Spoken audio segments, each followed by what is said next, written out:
All right, so right, maybe let's really start with an introduction. I barely know you guys, so that would be interesting for me, but probably someone else also in the jury. You should be celebrities here. So let's start with. Can you? Oh, you have a mic here. Let's start with you. Yeah. Marcin Zabielski. I manage Business Angel Fund, like a small VC based here in Warsaw. The name of this fund is Hedgehog Fund. Okay, Cosmin Ochishor, Hubrom, the acceleration program of T-Mobile here. I'm dealing with the portfolio in general and business development for startups. Hello everyone, my name is Piotr Pietrzak. I'm from Startup Poland, and we run a seed fund here that focuses on Central and Eastern Europe as well. So my name is Marcin Szelong. I'm a partner at Innovation Nest. So we're an early stage seed fund that focuses on software as a service type businesses. And we're based in Krakow. All right. So tell me about what is the coolest thing you've seen in Poland, the recent times in the startups.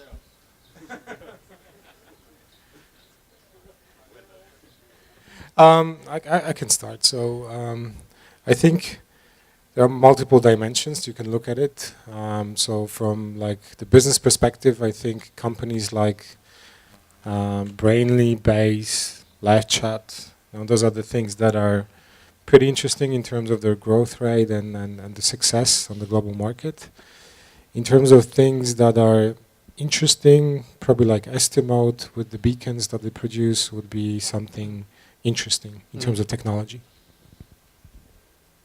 Right. What's interesting in here? What's the coolest thing? The coolest thing here is the people who actually work at different organizations that are both supporting startups and then the startups itself.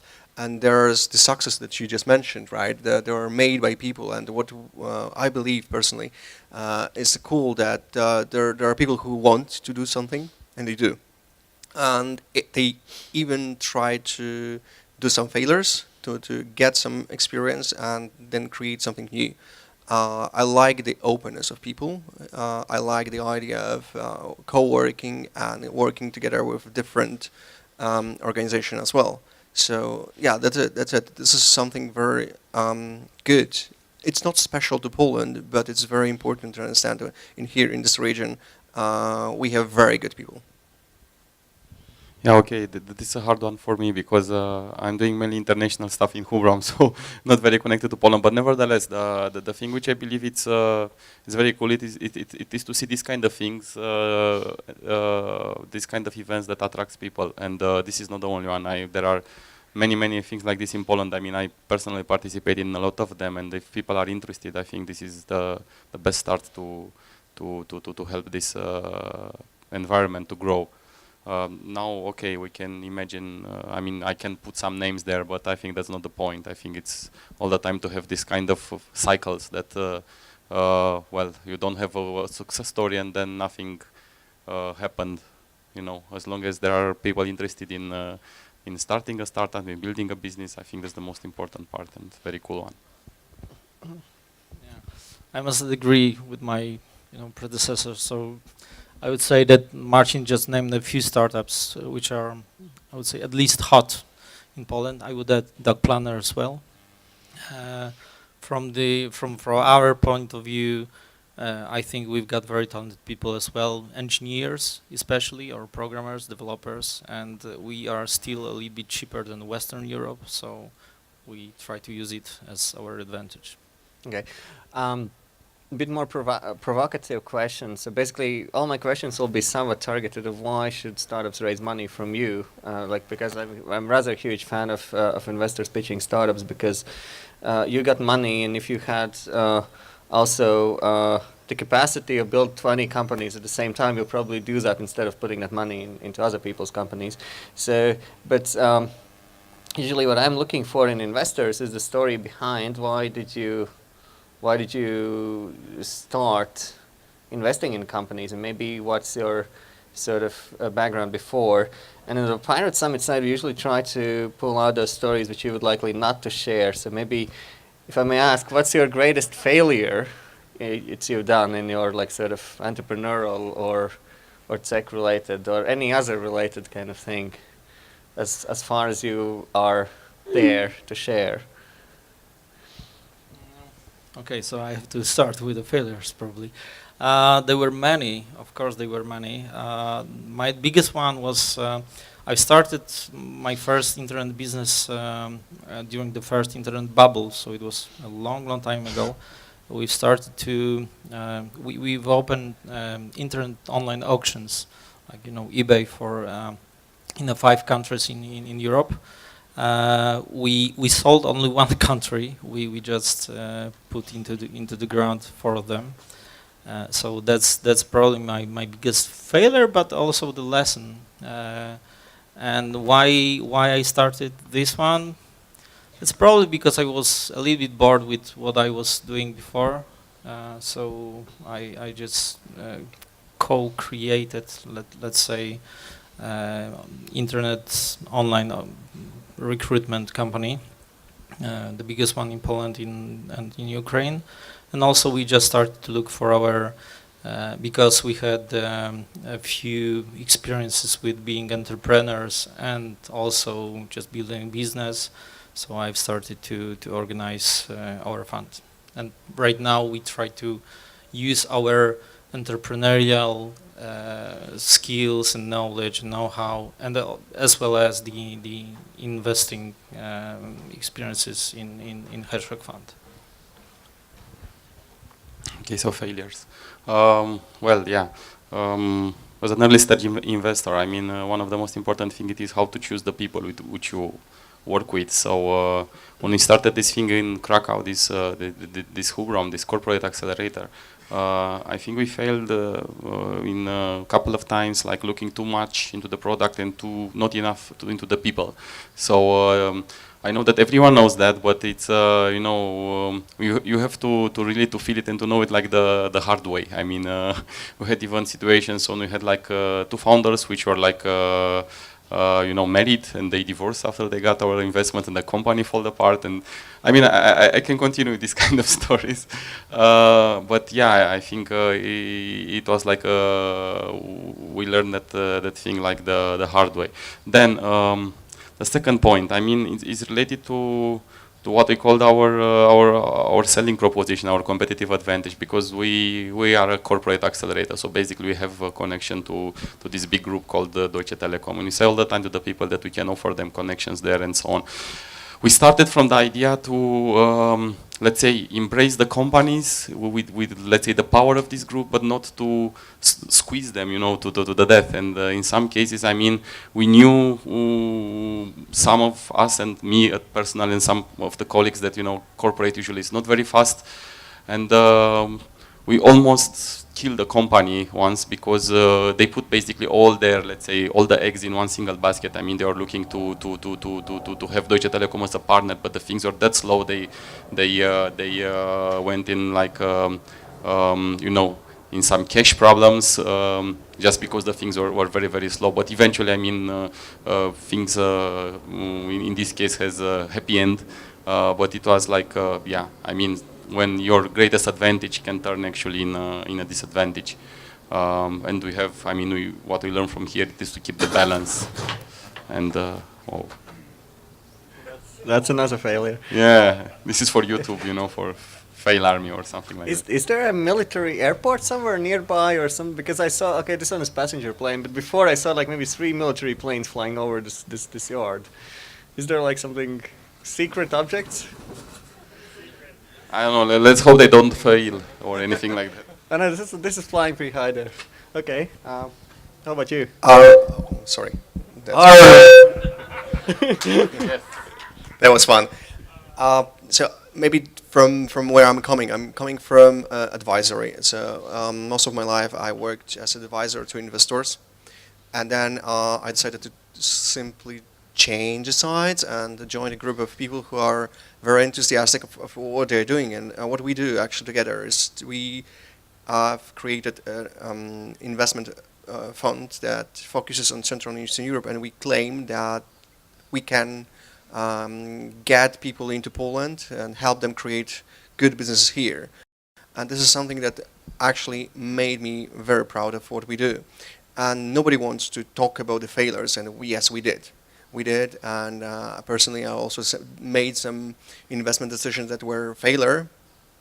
And as you probably heard just seconds ago, most of the failures are connected with the wrong decision on who you're actually going to work with.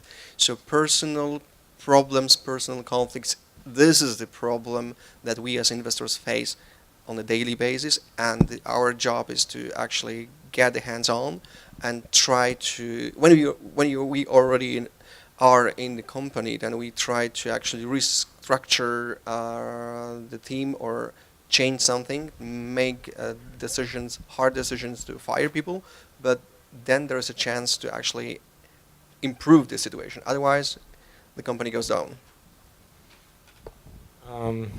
My biggest failure. There were so many failures in the last couple of years. I think the biggest one was to fail to adapt to the changing environment in terms of the business model of the company that I was involved with. So I was the product manager at one of the big social networks here in Poland. That was pre-Facebook, pre-Nasza Klasa for you guys. We were one of the top social networks making money from users. But what we failed to see is that the whole environment is changing. So in terms of the business model that we had, you had Facebook, which was a free social network. You didn't pay for anything on Facebook, whereas to Apple's, which I was heading, users actually paid for using the product. And we failed to see that the company didn't have a future in terms of that business model. So we failed miserably. We managed to sell the company though, but the product failed eventually. So that was my biggest personal failure. I think I didn't see how the internet will change in the future, and that was like 2008, 2009, I think. In terms of why I got into venture capital and why I think this is the place that I want to stay at, is that the first time I went online was like in '96, I think. So almost 20 years ago, right? So I saw how the internet changed and how it changed our lives, how we behave, how we sort of connect to our friends, and it's a fundamental change to our whole life. So I think during the last 2 decades we had many companies which became really big and influenced the way we basically do business right now and stay connected to the world. But it's just the beginning. It's basically scratching the surface. So even today I heard that in terms of the revolution, like in the internet revolution, there are only like 3 billion people connected online or 2 billion people connected online. That's still not a lot. And in terms of the usage of all the services that maybe we are accustomed to, it's still very early on. So I think there will be thousands of opportunities to build big companies. And of course, those companies will need funding in order to become very big. So that's why I want to support them. All right, let's talk investment. So if I'm asking a very brief pitch format, so you got to say 30 to 45 seconds to pitch your value proposition. So what stage, what do you invest? Like what's your average ticket size? What's your average terms you offer? And what's your value add you offer to the startups? So when and why should startups pick you? Because I think it's like the investment, in my opinion, is it's finding the synergies. It's not about one side. It's not about investors getting the best deals. It's not about startups like negotiating the term sheet. It's about can we together move forward. But it always also starts from a very humble and simple beginnings of, I think the transparency would be the one of the keywords there, understanding where each of us stand. So just like where do you guys are in that? Like what exactly you offer? What is a typical like offer from your side? With us it's very simple. So we focus on SaaS. We focus on early stage, and for us early stage means the product is already live and there are some customers willing to pay for the product. And even though they are willing to pay, they're also engaged. So they're actually using the product heavily. So this is the prerequisite for us. And also what we came to, we've been investing for the last 5 years, and the realization that we came to is that the default state for startups is failure. So basically our job and the job of the founders is to unbreak the startup idea or the business model, whatever. So with us, in terms of value add, we try to work very closely with the founders on the product, on the business model, on marketing, on sales, on hiring, on financing. Because like if you invest at the early stage, we are both fucked, I think. You know, the chances for success are so slim, are so low, that most probably the startup will fail and also the fund will fail. So the best chance that we have is to work together, you know, to unbreak it. What's the ticket size? The ticket size is from even 25K to a couple €100,000. All right. Startup venture at Poland, what do? We are even earlier than you. So we are the seed round, and we offer up to something like €500,000 per as a ticket for our partners. And what do? We focus on technology intense ideas. Actually, they are not even formally created companies. Technology intense, it means that there's something like engineering, like life sciences, and we actually do help find the next rounds. This is what we do. We help to create the idea into company and prove something. We prove with the help, actually not us, the startups that actually prove with our help that their idea might be in the future successful. And what we do, we then take them and go to find further financing. Okay, so my turn. So early stage as well in our case. Here it's more simple to explain, so I'll start with the ticket because, well, money is important. So our typical ticket is like 80,000 for, let's say, 7 to 15%. We can go also a bit higher in some cases. I mean, we can do small follow-up rounds, so all in all we can go up to 300, something like that. So early stage, what does that mean for Hubram early stage? Early stage, it has to be something there. So in best case, something more than a prototype. Can be, yes, pre-revenue, so doesn't matter if they make money. We are looking all the time in this thing, I mean, to have something which is working and to have some traction or at least some good user feedback. Now about which kind of companies, I would say there are like two types of companies. One is what you described, what Piotr described before, like these technology intensive startups with serious engineer. I mean, we believe that it's quite important because I mean, everything can be reproduced or copied, but the question is how much time someone needs to do something similar. The second thing, it is like this, let's say, clear cases where we can have a synergy with Deutsche Telekom. I mean, we recommend also to startups when they come from us to come only if they believe that T-Mobile can be a future partner for them, because this is how we can they can get most of the value from us. I mean, just pure investment, just this amount of money, it's not everything. So if they believe and they see that on a medium to long term, they are looking to such kind of partner, that's the best. All right. Yeah, it's kind of hard to say what's our value proposition, because I usually think that we are very fast, flexible, ex-founders. We try to have fun making these investments as well. We invest up to, that's a tricky question, because we try to invest up to 1 million zloty, but there is because we've got only private money, so we sometimes, and it means pretty often, we just increase this level. So the highest investments we've done so far, it was up to almost €1 million, and I mean not in one round, of course.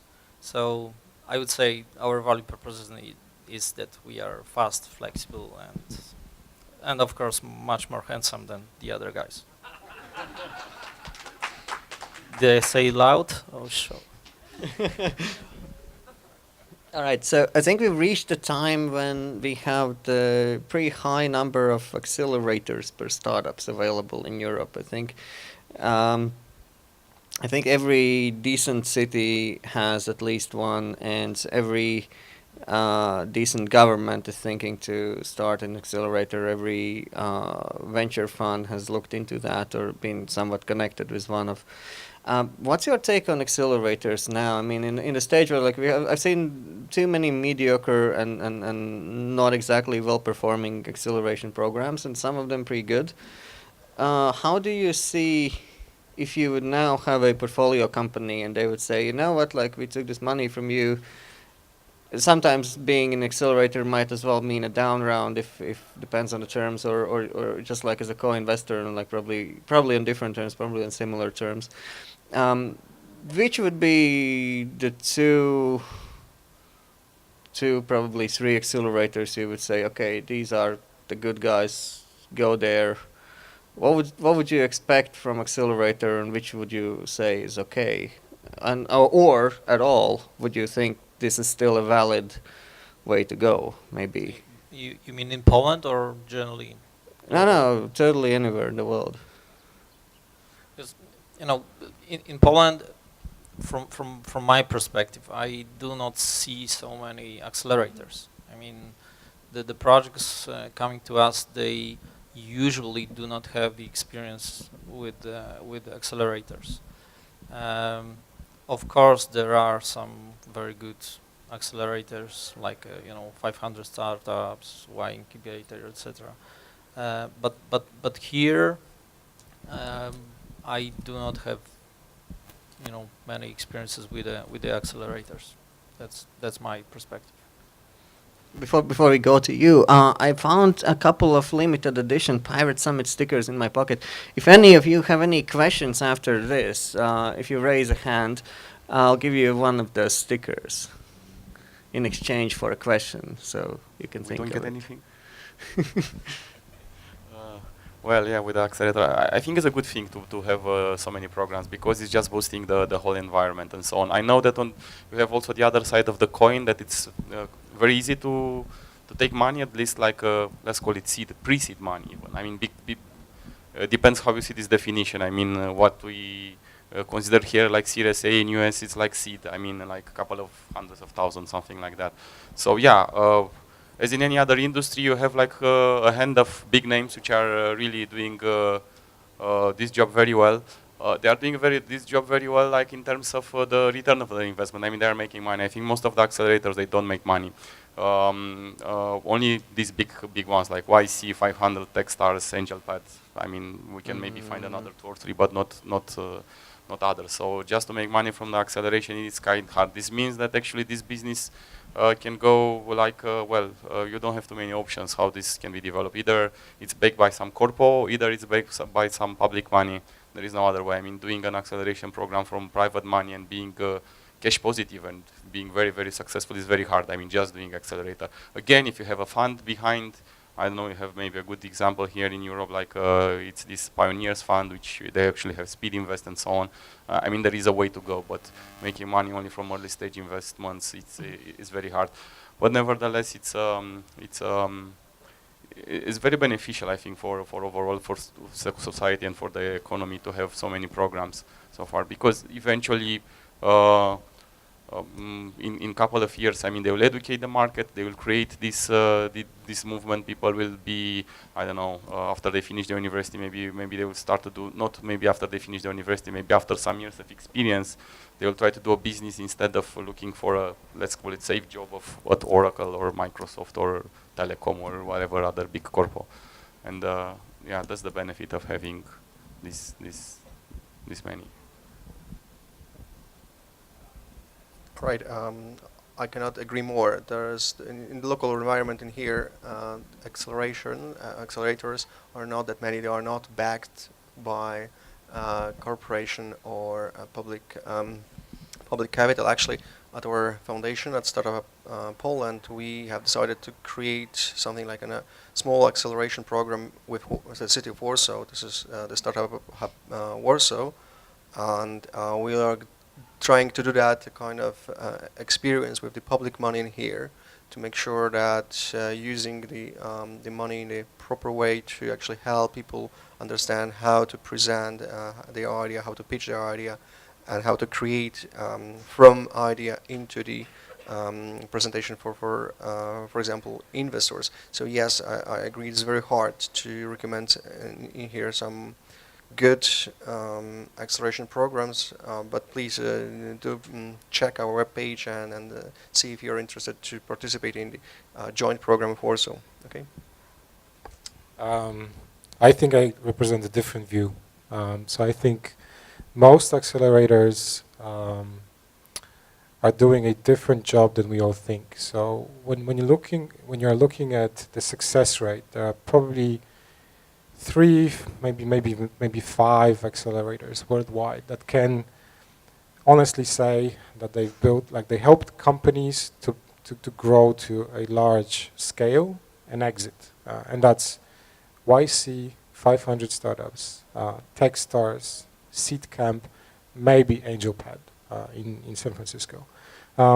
Most of the other accelerators, what they really do, they educate the market. So they maybe won't provide the network like YC because they don't have so many companies that they've actually supported.